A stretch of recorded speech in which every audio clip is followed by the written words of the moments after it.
We don't have to talk about it if you don't want to, of course. I thought that's what your job was about. Talking. Actually, Mrs. Chelsea, I would say that my job is about trust. I can't expect people who don't trust me to talk about sensitive things with me, so this session is entirely in your hands.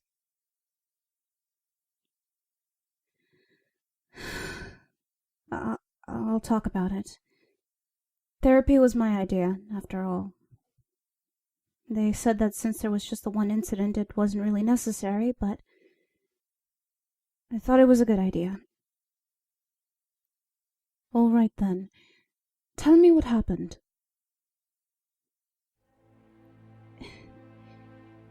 It was just a drawing on the sidewalk.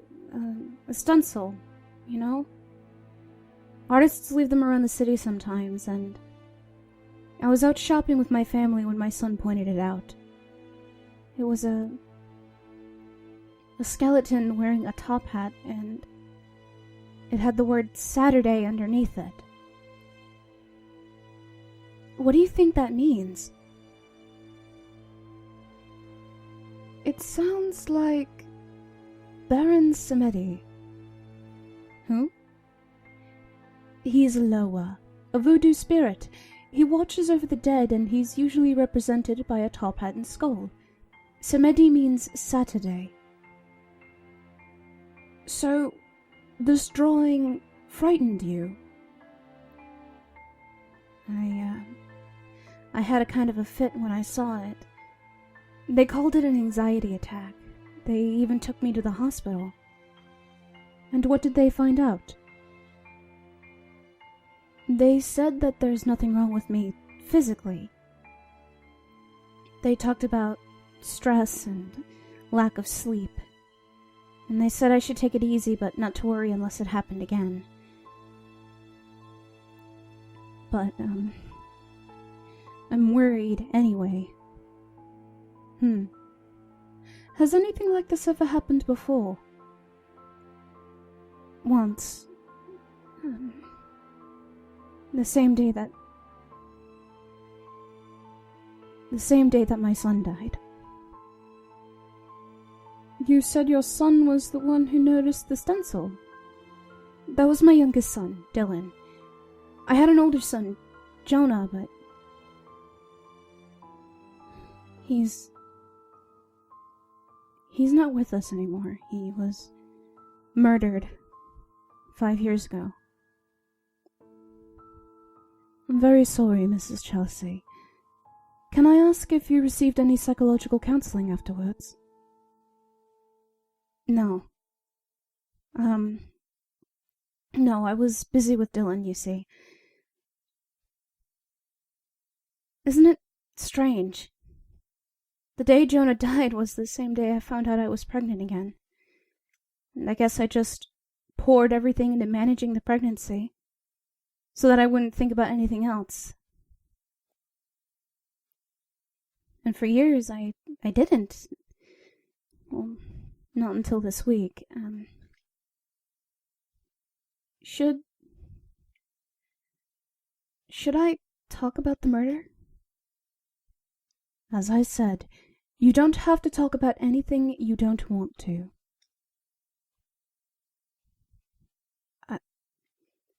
I'll talk about it. Jonah was 15. I had him when I was still in high school. He was very gifted. He played the cello and the piano, and they made him the organist at our church. That was what got him into trouble. The minister was friends with my husband, Jonah's stepfather, and he loved to hear Jonah play, so he put him at the organ. Everyone loved him. It wasn't that Jonah was talented, he was... Well, I guess you could say he had a performer's charisma. I'm sorry, it's just hard to talk about. It's all right, Mrs. Chelsea. Should we change the subject? No. I've already said this much. Something people liked about Jonah, he would always play the hymns, but he'd play some of his own music too, before and after the service. He composed his own material. It was very strange sounding, but everyone liked it. Well, almost everyone. One day a man came to us after church and told him to stop. Told him to stop playing. Told him to stop playing his own music. He was very upset. He looked like he hadn't had much sleep. He might have been drunk. He told us that the song Jonah played that day was wrong somehow. That it was driving him crazy.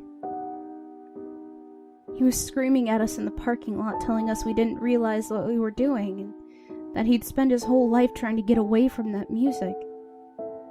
It didn't make any sense. Tell me about the song.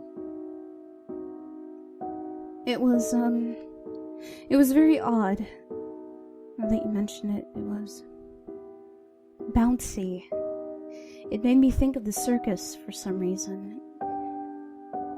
It made sense if you knew Jonah, though. He was always playing for laughs. I heard him practicing it in his room.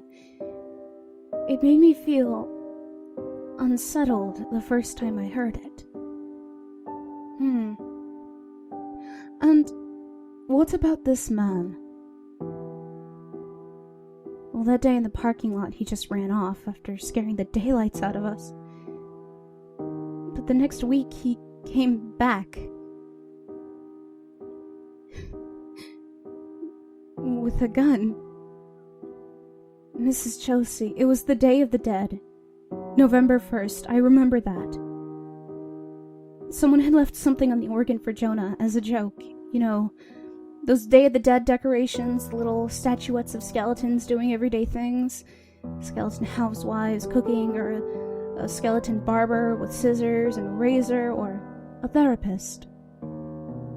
Huh? I have one that's a skeleton therapist with a skeleton patient on his couch. A client gave it to me. It's actually quite funny. Oh, well, this one was a skeleton playing the piano. Jonah thought it was hilarious. He showed it to everyone. Nobody would admit to leaving it. Then he started playing. Everyone was enjoying it. He was coming to the end of the song, and then that man from the week before stood up, and then... Where is that man now, Mrs. Chelsea? He's in a mental hospital. I visited a few times. He cries a lot and tells me that he's sorry, but he says, "You must understand why. You, of all people, must understand why I did it." I don't know why he says that, but the thing I remember about that day now that I never remembered before is that little Day of the Dead statue. The skeleton was wearing a top hat. Ah, so the stencil drawing reminded you of it? No, that wasn't it. I mean, I suppose it did, but... Doctor, I have never told anyone this before, but the day that Jonah was murdered, everyone assumed I was hysterical because of what happened. And I was. But it started before that. It started when I saw the little statuette on the church organ. Something about that figure, the skeleton in the hat, it terrified me. It scared me so bad that I wanted to stand up and shout to Jonah to run away from it, but I was too frightened to even move. And by the time I could, the man with the gun had already... He'd already... It's all right, Mrs. Chelsea. But you're sure that your fear responses started before the shooting, not after? Yes. Yes, I'm sure. So, the skeleton in the hat, that image upsets you. Do you know why?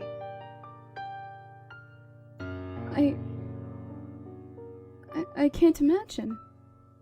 Can you think of the first time you ever saw it? Well, when I was a child, I used to have a nightmare. There was a little girl in her room. Was it you? It might have been, but it was hard to tell. Whoever she was in a dark room and she was crying. And all around her were these, I guess, puppets or dolls, and they were screaming. The puppets were screaming. Yes, all of them screaming, and the girl was crying. Did you have this nightmare a lot? All the time. When I was 5. What does this have to do with the skeleton in the top hat? That was one of the puppets. That was the first time I can remember seeing that image. Well,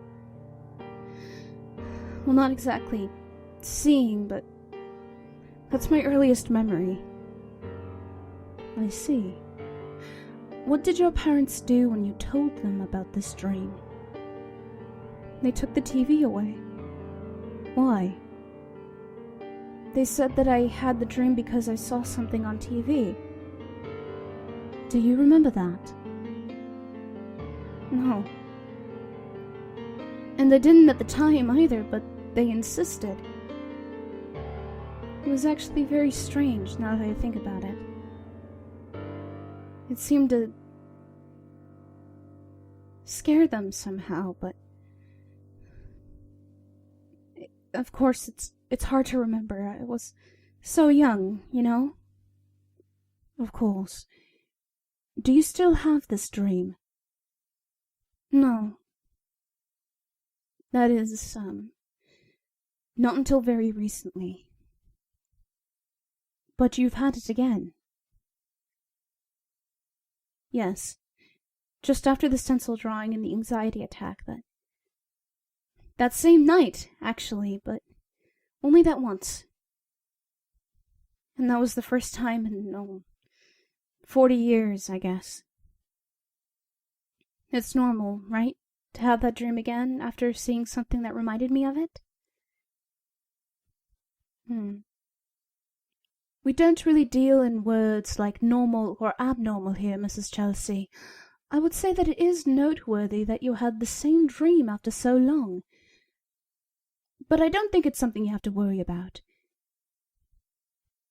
Can I ask, was anything different about the dream this time?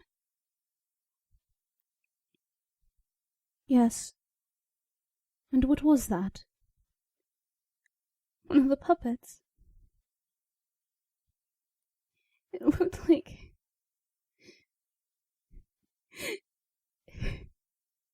It looked like Jonah. It's all right to cry, Mrs. Chelsea. Here, dry your eyes. I can imagine it was very upsetting. But it's important to remember that dreams are your mind's way of trying to tell us something. Can you remember any other strange dreams about your oldest son? For a while, right after he died, I would have one where I was standing on the shore, watching him sail away on a big ship. That's a very common image. No, not like this. There was something wrong with that ship, something terrible. And the people on it with him, they weren't people. Not normal people. I had the feeling they were, kidnapping him, carrying him away like they were pirates. Yes, that's it. And I heard music too, strange, jumbled circus music.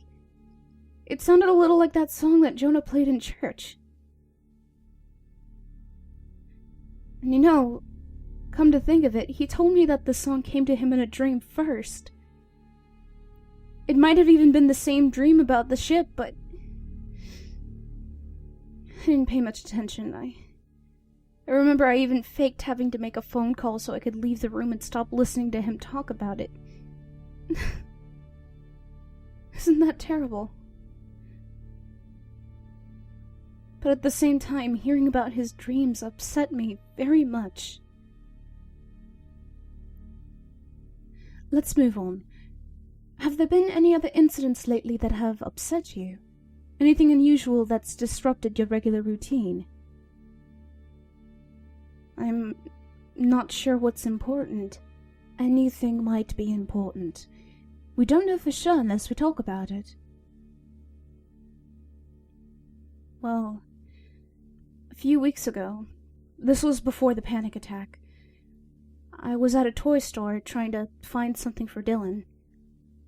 He was turning 5 that week, and I found this thing. It was a doll, you know, but not a normal one.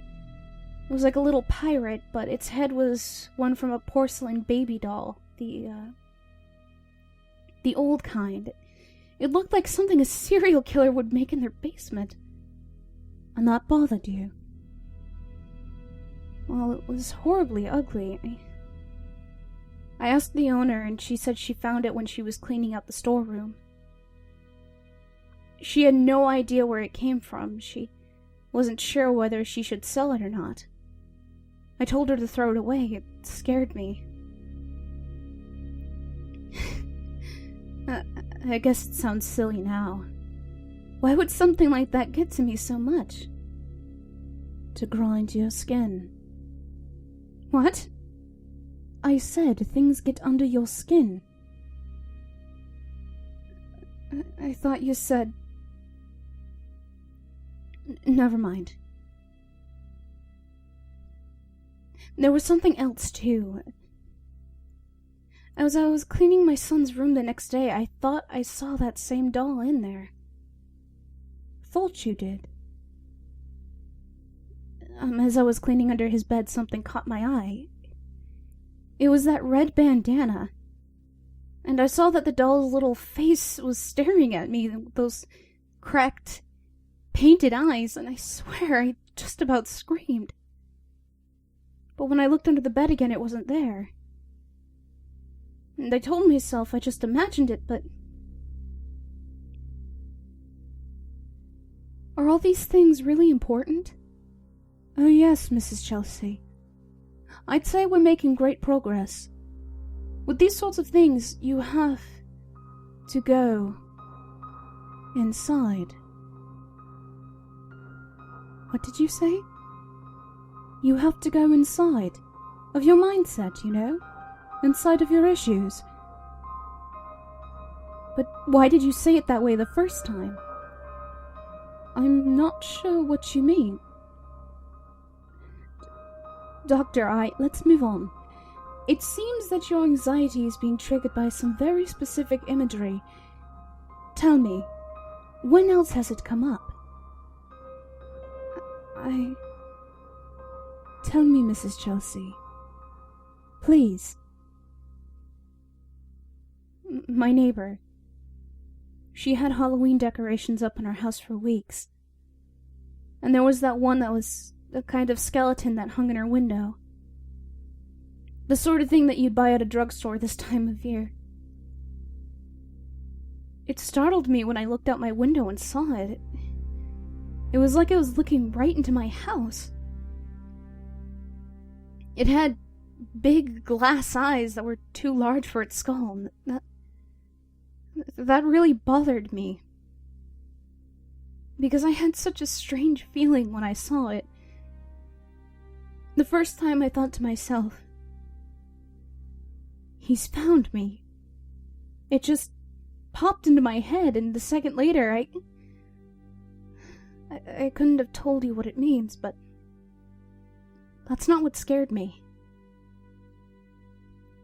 What did? My neighbor took down all the other decorations off her house after Halloween, but she kept that one. Every morning I'd see that thing staring into my window, and finally one day I mentioned to her, very casually, that it was almost Thanksgiving and she really ought to take down that last Halloween decoration. She said, I don't know what you're talking about. It's been gone for weeks. Was it there when you looked out the window again? No. Do you think it was ever really there to begin with? I don't know. What else has been on your mind? Dylan, he's a very bright child, like his brother, and they look alike, but he's not a musician. Instead, he draws. Has he been making strange pictures? How did you know? A lucky guess. Do go on, Mrs. Chelsea. I feel sick. I feel like the room is moving. It's your imagination. Tell me about Dylan's pictures. They're of a sailing ship, but not a normal one. It has a figurehead at the front of it that's too big, and it talks. And the figurehead talks. Yes. How do you know that if it's just a picture? I just know. And he's been drawing it for weeks and weeks, over and over, and sometimes he draws other things too. Strange things. Terrible things. But things that you recognize. Yes. Where have you seen these things before, Mrs. Chelsea? In my dreams, and on the television when I was 5 years old. The show came on every day, and I was scared of it, but I watched it anyway. And when I tried to get my parents to watch it with me, they said, what did they say? They said that there was no show, and I didn't understand what they meant. And that's when the nightmares began. And I remember now.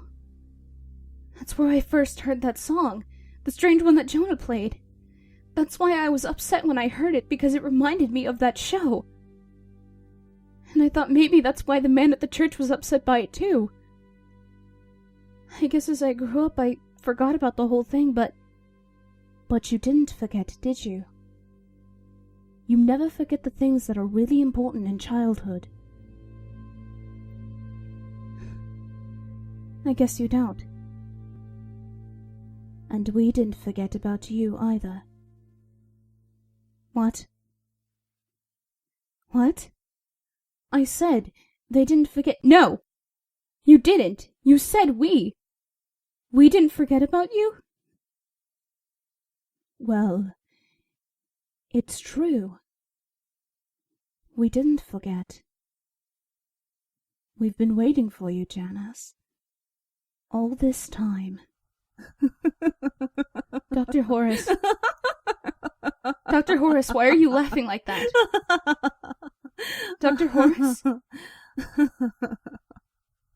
I'm not a doctor. And you see, this isn't a doctor's office at all, is it? It's the cabin of a ship. That's why it's moving. That's why you're starting to feel seasick. What's going on? You're off on an adventure on the high seas, Janice. Just like the ones on television when you were a little girl. The ones we made just for you. Stop talking like that! And stop calling me that too! My name isn't Janice! But it could be. You'd make as good of a Janice as anyone. And think how much better life would be if you were. Janice never had a murdered son. Janice never had to worry that she was losing her mind. Janice only had adventures. All the time. But they were so awful. So frightening. Well, being a child is always a little frightening, isn't it? But you won't be alone here. All of your old friends are still on board. And we have some new ones, too. Even Jonah is here. Jonah? Oh, yes. He's been the best little crew member for us, and he's been waiting for you. Just think about how wonderful it will be to see him again, and how to see everyone else, too. All one big happy crew together. But what about Dylan? Your other boy. Oh, don't worry about him. We'll get around to him in due time. But do you hear that, Janice? I hear a voice. And what's it telling you? I don't want to listen to it. I don't want to be here. I want to go home. This is home, Janice. This is the home we made for you. The home that's been waiting for you. The home that you'll be in forever and ever. The voice that you hear, why, that's the voice of your new home. And what's it saying? What is it saying, Janice? It's saying that I have to go inside.